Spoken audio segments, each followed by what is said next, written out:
तर नंदुरबार जिल्ह्यातल्या सातपुडा पर्वतरांगांमध्ये आदिवासी समाजाच्या होळी पर्वाची सुरुवात झाली आहे। सुमारे 700 वर्षांची परंपरा असलेल्या या काठी संस्थांच्या मानाचा राजवाडी होळीला विशेष महत्त्व आहे।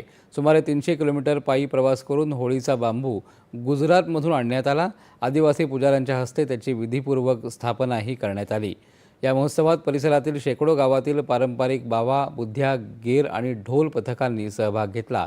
ढोल, टिमरी, पावा, बेरी या वाद्यांच्या गजरामध्ये वातावरण दुमदुमलं। रात्रभर पारंपरिक पथकांनी होळीभोवती फेरही धरला। तर आज पहाटे 6 वाजता होळी पेटवण्यात आली।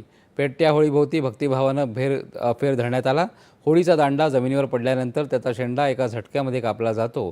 तो एकाच वारात कापला गेला तर शुभ मानलं जातं। या उत्सवासाठी महाराष्ट्रासह मध्य प्रदेश आणि गुजरातमधूनही मोठ्या संख्येनं लोक सहभागी झाले। आदिवासी विकास मंत्री डॉक्टर अशोक उईके यांनी भेट देऊन आदिवासी बांधवांना होळीच्या शुभेच्छा दिल्या। आता शेवटी ठळक बातम्या पुन्हा एकदा।